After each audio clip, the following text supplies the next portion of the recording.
Bienvenue sur notre 5e saison podcast dédiée à l'Australie. Moi, c'est Julie. Après 3 PVT en Australie, j'accompagne aujourd'hui les futurs backpackers dans la préparation de leur propre aventure australienne. Avec ce podcast, on va te faire découvrir des histoires inspirantes des backpackers. Ils nous partageront leurs bons plans, leurs galères, leurs expériences pro, perso et aussi leurs conseils. Que tu sois en pleine préparation ou déjà sur place, ce podcast est fait pour toi. Si tu veux en savoir davantage sur l'Australie, tu peux aussi nous retrouver sur Instagram ou sur notre site internet départaustralie.com. Et si cet épisode t'a plu et que tu souhaites nous soutenir, n'hésite surtout pas à le partager en nous taguant et à mettre 5 étoiles sur les plateformes d'écoute. Merci à toi et surtout, bonne écoute.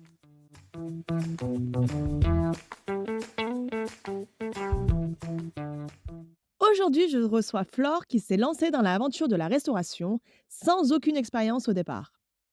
Elle a tout appris sur le tas, en pleine immersion dans un coin reculé d'Australie.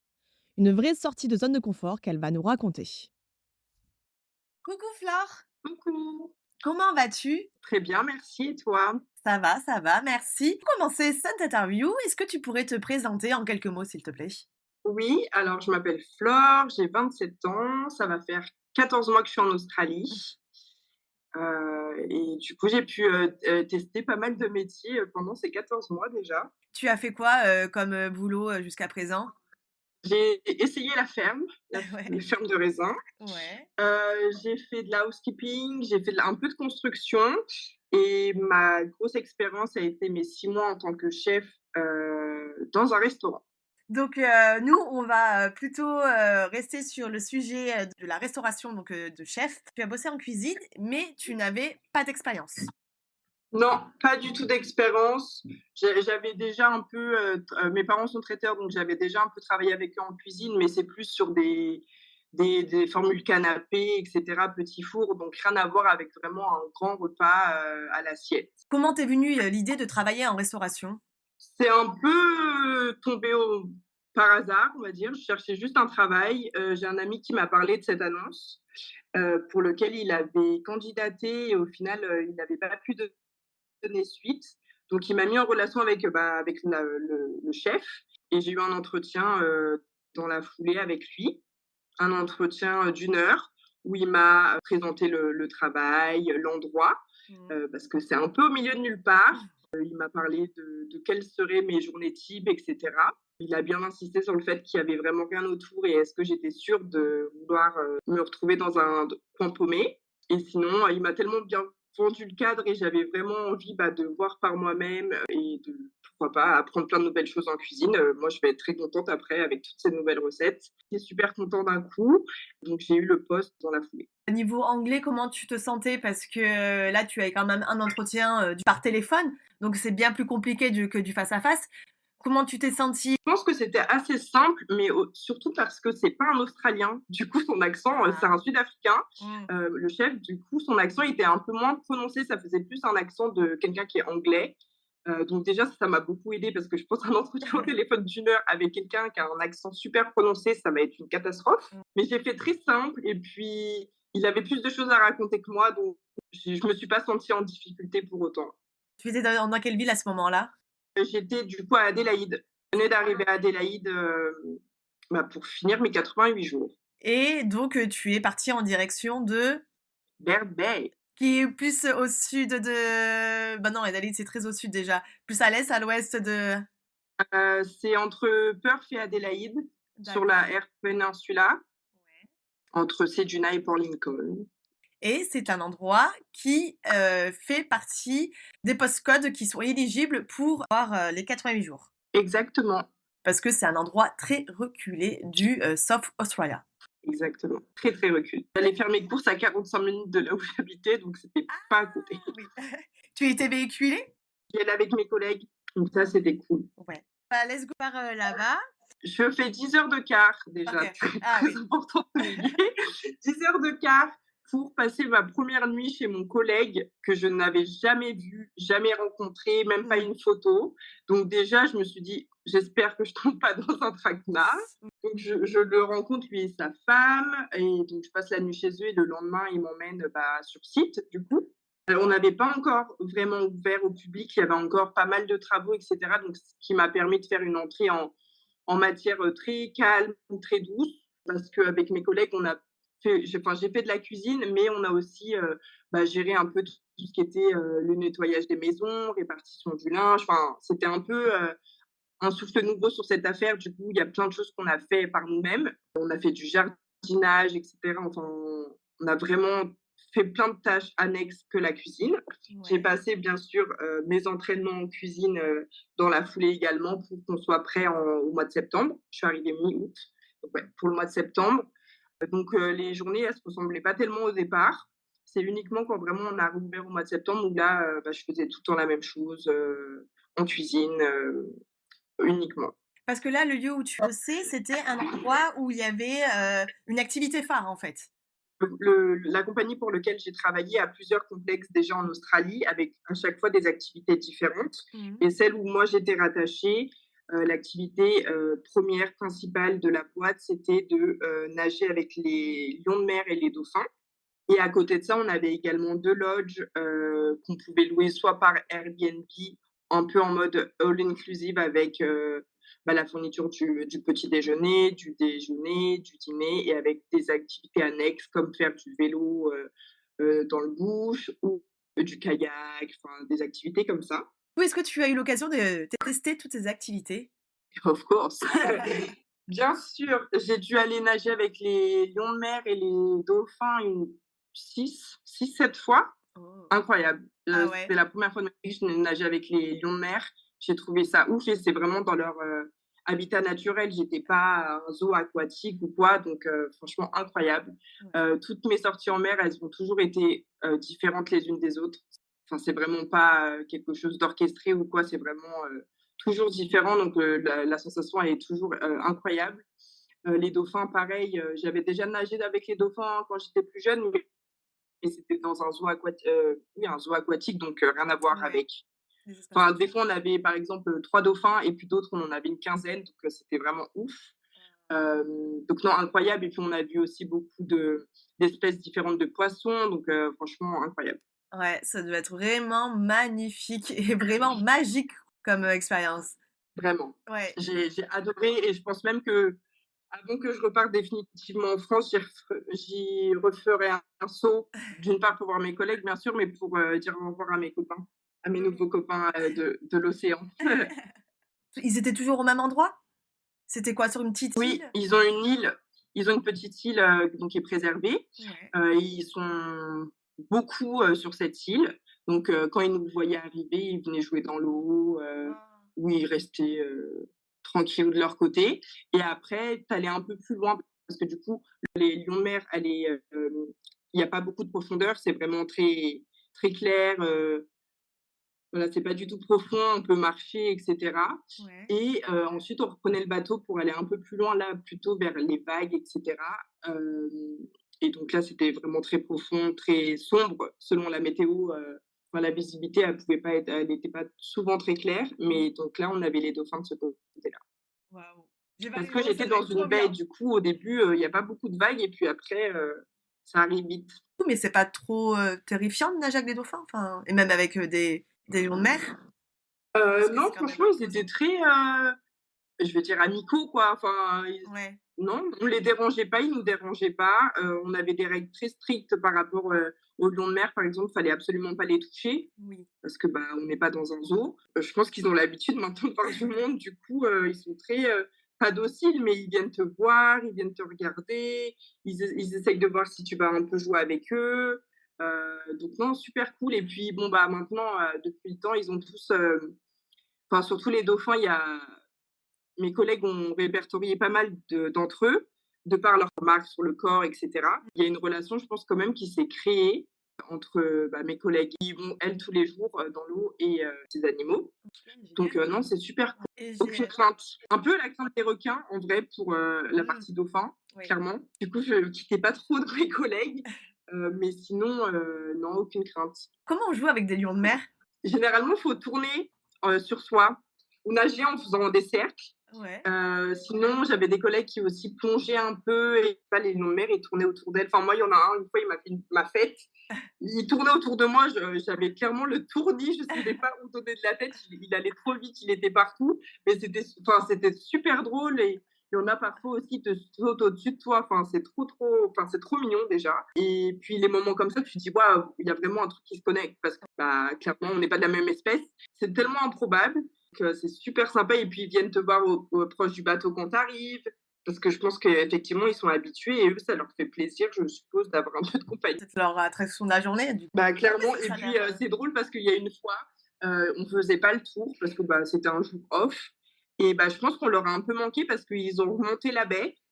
Il y en avait 3 qui ont remonté la baie et on les a vus du coup passer, bah, là où on vivait et on était là: «Ah désolé, on peut pas venir vous jouer avec vous les gars, pas aujourd'hui, on est en day off, mais vous inquiétez pas, demain on reprend du service». Donc non, c'est cool en vrai. vraiment trop mignon. Tu parlais de ton équipe, vous étiez combien à travailler? On était, 6? Ah oui, petite équipe. 6, En tout. ouais, toute petite équipe, 3 en mer, 2 en cuisine et la boss qui faisait, plutôt l'accueil, plein de tâches annexes et on avait, en fait, non, on était 7. On avait une 7e personne pour la partie, housekeeping. Enfin, on tournait beaucoup, j'ai fait de la housekeeping aussi, j'ai fait du jardinage, enfin, on touchait vraiment à tout. Mon boulot principal, c'était, de travailler en cuisine. Tu, étais embauchée pour être, kitchen hand, en français l'aide cuisinier, non juste Oui, je c'est pense ça? que c'est ça la Ouais, l'aide un je cuisine. pense qu'en français, ça serait plutôt la petite main en cuisine, mais Ouais, je j'ai pense. fait plus que découper des patates, quoi. Mais tu as fait bien plus et tu as appris beaucoup, beaucoup de choses parce que toi, à la base, tu n'avais que des notions, enfin la cuisine lambda. Explique-nous un peu quelle était une journée type, qu'est-ce que tu as appris, dans ce travail? Moi, j'étais vraiment logée, derrière le restaurant. J'étais l'une des personnes qui commençait plus tôt, bon 8 heures. Du coup, ce que je m'occupais de faire en premier lieu, c'était, l'accueil café. Donc je préparais le café, les tasses et cetera. Je sortais également les petits gâteaux pour les clients et ensuite je passais du côté cuisine où là, bah, je commençais mes recettes, généralement, bah, de mes desserts pour la journée ou pour les 2 jours à venir. Parfois, j'aidais aussi mon collègue, bah, sur la partie salée, donc de la découpe des légumes à l'ouverture d'un poisson. Donc ça, je l'ai appris, sur le tas parce que je n'avais jamais fait ça de ma vie. Et puis, ensuite, bah, lorsque les clients revenaient, on lançait le déjeuner, donc on faisait le dressage ensemble, on disposait, bah, les plats à table et puis après, bah, il y a tout ce qui s'ensuit, de la vaisselle. Ensuite, on sert le dessert, on explique son dessert, donc ça, c'est super cool. Comme ça nous fait un peu d'interaction avec les clients et Mmh. puis c'était une cuisine ouverte, il y a parfois des clients qui viennent regarder un peu ce qu'on fait, donc ça, c'est chouette. Ils nous demandent, bah, qu'est-ce qu'on a mis, qu'est-ce qu'on utilise et cetera, donc il y avait quand même un peu d'interaction et puis c'était super cool aussi, bah, parce que, bah, les merci tout simplement, mine de rien, on se rend pas compte, mais ça fait super Oui, bah plaisir oui, que les clients viennent te voir directement pour te eh oui, remercier pour le d'avoir la repas qu'ils ont mangé parce reconnaissance. qu'ils ont adoré, quoi. Mmh. Ça fait toute la différence. Enfin, si on Carrément. aurait été dans une cuisine, fermée, je pense qu'on ne l'aurait pas vécu ça. J'ai vraiment apprécié la reconnaissance, c'est vraiment sympa. Donc en fait, ça fait vraiment une ambiance, chill, très familiale, Ouais, tout le monde parle avec tout le monde, pas ouais, du ça tout devait être tiré à vraiment 4 chouette, épingles, quoi. c'est vraiment Ouais. à l'australienne, quoi, très, friendly, Mmh. C'était des plats, c'était pas à l'assiette que vous faisiez? Bah, en fait, on avait selon le nombre de personnes, tu avais des share plates, donc par exemple, je sais pas, des grandes salades, des grands bols de frites ou des choses comme ça, donc ça, ils se les passaient entre la table et Ouais. sinon, bah, pour le poisson, parce qu'on a cuisiné principalement que du poisson, c'est vraiment au plat, donc on dressait le poisson dans l'assiette et ensuite, eux, ils rajoutaient de l'accompagnement qu'ils souhaitaient. Tu as appris donc, à faire du poisson, à cuisiner pour plusieurs personnes, peut-être des règles d'hygiène. Qu'est-ce Oui, que tu as pu apprendre de plus? j'ai tellement de recettes maintenant dans mon téléphone. Je gérais plus aussi la partie sucrée, donc j'ai fait des gâteaux à la pelle, des glaces à la pelle, des crèmes caramel. J'ai innové sur pas mal de recettes de gâteaux, de desserts avec, que ce soit des fruits ou juste, bah, revisiter un peu la crème caramel, et puis aussi vivre un peu avec pas les aléas de la cuisine, mais les imprévus. Il y a une fois où, j'ai voulu servir les crèmes caramel, donc je commençais à les ouvrir et puis on se rend compte que la crème caramel, elle part un peu dans tous les sens, elle est un peu fissurée de partout et là, Ouais. on se dit: «OK, on peut pas servir ça». c'est le moment, en fait, de le servir. On est vraiment dans le rush. Qu'est-ce qu'on fait? Et là, tu fais un tour 360 sur toi-même, tu regardes ce que tu as dans ton frigo, tu regardes ce que tu as dans tes placards et tu es là: «OK, bon, on va faire ça, on va faire ça» et puis tu te mets à faire un dessert succulent qui était absolument pas prévu, mais en genre 10 minutes chrono et tu es là, genre après tu es super fier de toi parce que tout le monde a kiffé ton dessert alors que, bah, tu l'as fait un peu à la va-vite et c'était pas Et du tout finalement, prévu et du coup, tu ouais. espères juste que ça marche et au final, les gens sont super contents, donc toi, tu es super content. Bon, c'était très silencieux pendant 10 minutes, quoi, le temps de tout faire vite, et cetera. Tu as eu un petit peu un coup de flip, mais au final, les gens sont super contents, donc toi, tu es doublement content parce que, bah, ça a marché et donc c'est cet esprit un peu que j'ai réussi, je pense, un peu à développer, c'est, bah, gérer les imprévus, qu'est-ce qu'on a, qu'est-ce qu'on peut faire avec et OK, on fait. Oui, parce que là, pas de choix, là, il faut le servir, tout de suite et c'est un On peu peut pas aller les voir en disant: «Bon, bah, ouais, désolé, aujourd'hui, il y aura pas de dessert». Non, bah, c'est pas non, possible. bah, non. Les actions-réactions, j'ai adoré, les imprévus, mine de rien, parce que du coup, on faisait des trucs super bons. Bon, c'est pas arrivé souvent, heureusement, parce que mes crèmes caramel ont tenu la route, assez souvent, mais c'était cool de pouvoir innover et puis même, bah, mon chef est très, très doué dans ce qu'il fait. Donc il y a des fois, il me disait: «Bah, est-ce que tu veux pas qu'on rajoute ça?» et j'étais là: «Tu es sûre?» et puis on le faisait et c'était super bon. Enfin, moi, Ouais. je suis très, classique en vrai. Des fois, j'aime pas trop mélanger des choses ensemble parce que j'ai très peur du résultat et au final, pendant 6 mois, j'ai appris à le faire et j'ai jamais été déçue de mes super mélanges, donc ça, c'était trop cool. Enfin, ça t'ouvre, un peu l'esprit et puis tu connais bien les aliments. Maintenant, je pense qu'il y a plein d'aliments que je connais mieux, que je cuisinais absolument pas à titre personnel avant Mmh. et du coup, je suis là: «Ah ouais, mais avec ça, c'est pas mal» et puis après tu constitues ton petit carnet de recettes et tu te dis: «Bon, bah, le jour où je rentre en France, j'ai trop hâte d'inviter ma famille et mes potes et je vais leur faire, des plats succulents». Franchement, c'est génial parce que tu es partie de zéro au niveau cuisine, enfin cuisine professionnelle et là, tu as acquis plein de compétences. Je suis trop contente, ça va tellement me servir pour après, Ouais. juste, à des fins personnelles que j'ai trop hâte ouais, de faire goûter à ma famille, mes amis, forcément ils ont reçu des photos. Ils étaient là: «Ah ça a l'air bon ce que tu fais et tout». J'étais là: «Vous inquiétez pas, quand je reviens, je Vous vais savez vous tout droit. inviter et vous allez goûter». Et là, ça t'a pas donné envie de continuer dans cette voie et de bosser en cuisine? Je pense pas parce que la cuisine en France, je pense que c'est totalement différent.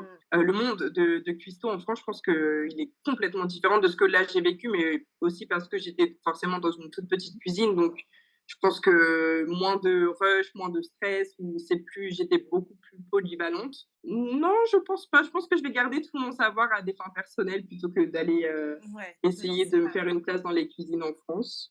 Tu faisais combien, d'heures par jour? Ça variait selon la durée du tour en mer, c'est-à-dire que parfois ils revenaient généralement ils allaient en mer pendant 3 heures, donc ils revenaient sur les coups de midi, Mmh. mais parfois, les dauphins étaient hyper réactifs, les sea lions pareil, donc du coup ils profitaient, ils laissaient les gens un peu plus longtemps avec, bah, les animaux. Ça leur arrivait des fois de revenir à 1 heure, donc forcément après ça décale le service du déjeuner et donc après de la fin de ta journée, mais bon, je finissais pas plus tard que 15 heures, donc je devais être sur, 7 heures par jour, mais ça variait. Je savais quand je pointais le matin, mais je savais jamais à quelle heure j'allais clock Mmh. out, le soir, enfin l'après-midi. Je prendais vraiment des jours. Et d'autant plus que tu avais des tâches annexes parfois en Quand on avait ménage, des des jardinage. clients, dans les maisons, ça m'arrivait d'aller faire de la housekeeping Mmh. ou, sur, des jours où on n'avait pas de tour en mer, donc pas de lunch, on faisait, d'autres choses, du jardin, il y Ouais. avait toujours quelque chose à faire de toute façon. Tu faisais combien d'heures par semaine, en moyenne? Bah, pas tant que ça, j'étais à peu près à 30-35 heures. Tu avais des jours off, pendant, tes semaines? Oui, généralement, on avait 2 jours off par semaine, la plupart du temps, consécutifs, donc ça, c'était cool pour vraiment, récupérer. C'est la mission, faire ses courses pour se nourrir soi-même. Donc ça c'est très souvent que pendant mes jours off, j'allais du coup, dans la ville la plus proche à 45 minutes de là où j'étais pour faire mes courses, pour faire les magasins si j'avais des choses à acheter et c'est souvent qu'avec ma collègue, on faisait aussi des explorations des alentours parce que du coup, elle était toute seule, j'étais toute seule, donc on s'est amusé à aller voir, les dunes de sable, d'autres plages. On allait aussi se balader dans les grandes villes aux alentours, plus grandes villes en tout cas aux alentours. Donc ça, c'était super cool. J'ai vraiment vu, pas mal de choses dans ce coin et je suis super contente. Ouais, ça doit être un peu des coins un peu moins touristiques, qui sont quand même Complètement. ouais. Enfin, j'étais très étonnée, enfin plusieurs fois quand même, j'ai eu dans les clients des Français et donc j'étais trop contente parce que c'était le moment de parler français. Mais oui, si tu sais pas, qu'on est là, tu viens pas. Il y a qu'une seule route, tu tournes vraiment si tu as envie de venir parce que sinon je pense pas qu'on soit, référencé sur beaucoup de sites internet ou quoi, ou justement sur lequel tu peux t'aider pour faire tes road trips. Il n'y avait pas tant de passages que ça. Et alors, et au niveau du salaire, quel était ton taux horaire? J'étais en part-time, donc à 25 $ de l'heure. Quelque chose que je savais en amont lors de l'entretien. Ça m'a pas freiné plus que ça parce que j'étais logée à titre gratuit dans un complexe vraiment incroyable. Je pouvais utiliser la piscine qui est généralement pour les clients. Puis le lieu était vraiment incroyable. Donc je me suis dit, je m'assois un petit peu sur quelques dollars. Mais au final, l'expérience que j'en ai tirée, elle est incroyable. Et je suis contente d'avoir eu une expérience comme ça, être toute seule, profiter, prendre du temps pour moi, etc., que de me dire juste, je viens pour faire des sous. Ah bah oui, oui, oui. L'Australie, c'est pas que se faire de la thune, hein, c'est aussi Ouais, prendre des nouvelles compétences, d'avoir rencontré des nouvelles personnes, faire quelque chose qui sort de ta zone de confort. T'as plein de choses à faire complètement. en Australie et ça, c'est vraiment cool. Et en plus, tu as vraiment aimé cette expérience. J'étais triste quand je suis partie parce que là, du coup, ça fait 3 jours que je suis partie. J'étais super triste parce que forcément, j'ai passé 6 mois, donc je me suis attachée à mes collègues. Ouais. J'ai été en immersion totale avec eux. Ma responsable, elle vivait juste à côté avec ses enfants, donc tu joues avec les enfants. Enfin, c'est très familial. On passait beaucoup de temps ensemble, donc forcément, tu t'attaches. Et j'étais toute seule au milieu de nulle part, loin de ma famille, moi aussi. Donc forcément, tu fais un peu un reflet sur les gens qui t'entourent, etc. Donc non, c'était vraiment trop, trop génial. Mais vraiment, ton expérience a l'air vraiment incroyable. Tu es en fait sortie complètement de ta zone de confort. Complètement, je me suis aventurée dans un domaine déjà où je connaissais pas grand-chose. J'ai pris le risque de me retrouver au milieu de nulle part sans avoir mon propre moyen de locomotion, donc pas le moyen de me barrer s'il y avait un problème et puis d'aller, vraiment en immersion dans un travail, que je ne maîtrisais pas, avec des gens que je ne connaissais absolument Ouais. pas. Donc j'ai clairement suivi mon instinct sur ce coup parce que lors de l'entretien, le chef, je l'ai vraiment bien senti, je l'ai trouvé super sympa. Il aurait pu, clairement m'arriver, une catastrophe, mais j'ai vraiment suivi mon instinct, j'y suis Ouais. allée. Bien sûr, j'ai pris mes précautions, hein, on partage sa localisation et cetera, mais bon, au milieu de nulle part, je pense que les sauveteurs, ils viendraient pas très vite. Non, il faut prendre le risque, en fait, quand tu sens bien quelque chose et quand tu as envie de voir quelque chose de différent parce que, c'est trop cool, hein, de se faire plein d'amis en hostel, de rester entouré et cetera, mais quand tu ressens vraiment le besoin de voir autre chose et d'aller un peu pousser tes Mmh. limites, si tu as le bon feeling, franchement, il faut foncer parce que pour l'instant, en tout cas, ça restera les 6 mois les plus incroyables que j'ai vécus, mais par toute l'immersion, en fait, par le fait d'avoir vécu au milieu de nulle part, de m'être retrouvée seule pendant très longtemps. Forcément, au milieu de nulle part, tu apprends à mieux connaître, les personnes qui t'entourent, donc mes collègues, parce qu'il y avait clairement personne d'autre dans cette ville. Donc les relations sociales, elles étaient moindres. Puis c'était vraiment un temps pour moi, pour me retrouver avec moi-même. Enfin, tu passes par tellement d'épreuves. Alors oui, il y a des jours qui sont un peu plus compliqués que d'autres, mais Évidemment, oui. de manière générale, je pense que ça a été les 6 mois les plus incroyables, de ma vie, quoi. Tu as complètement raison. Un conseil à donner, tu vas en Australie, il faut suivre tes envies et ton instinct. C'est savoir s'écouter. L'Australie peut te permettre de prendre ce temps pour le faire. Exactement, franchement, c'est le moment où jamais, jamais je me serais dit, «Bon, je sais pas, je m'excentre quelque part», enfin, c'est hyper dur de quitter, ce que tu connais pour Ouais. quelque chose que tu connais pas, mais je pense que l'instinct, de toute façon, il te trompera jamais, donc il Mmh. faut si tu le sens, tu fonces, si tu le sens pas, franchement, n'essaye même pas, mais je suis super contente, moi, d'avoir osé, et au final, je l'ai absolument pas regretté. Eh ben, tu peux être fière de toi, Flore. Merci. C'était, franchement incroyable et vraiment très peinée de les quitter au final parce que, forcément tu t'accroches, enfin tu t'attaches énormément et cetera.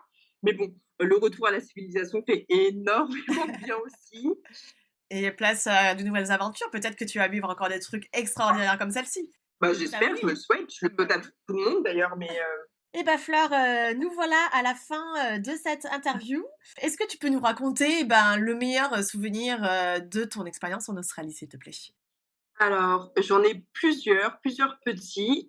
Déjà, il y en a un qui me vient en tête maintenant tout de suite, c'est la première fois que j'ai appris à pêcher. J'avais jamais tenu une canne à pêche de ma vie et j'ai pêché 2 poissons, s'il vous plaît. Donc j'étais super contente. Ah oui, C'était bravo. trop drôle et en Australie, on pêche juste pour le fun, c'est-à-dire que tu chopes ton poisson et tu le remets à l'eau, donc c'était vraiment trop cool. Donc il y a ça, forcément ma rencontre avec les lions de mer et les dauphins, ça c'était Mmh. incroyable. Hem Et les étoiles. Il y avait aucune pollution lumineuse là où j'étais. Ça veut dire que j'ai vu des étoiles comme j'en avais jamais vu de toute ma vie et j'ai trouvé ça juste incroyable et donc les étoiles, les kangourous qui viennent te voir, le soir, enfin, qui font leur vie et juste à côté de toi et c'est juste incroyable de pouvoir, voir tout ça de ses propres yeux, autant de temps. Non, j'ai adoré ce retour un peu à la nature, au vert, c'était juste incroyable. Je comprends. Merci beaucoup Flore pour ce partage d'expérience. Est-ce que tu acceptes de donner ton Insta pour les personnes qui aimeraient te poser des questions? Avec grand plaisir. Et du coup, toi, c'est Flore. Tiré du 8 DPN. Merci beaucoup Flore. Merci à toi. Et encore, je te souhaite encore plein d'aventures. Merci. Salut, salut.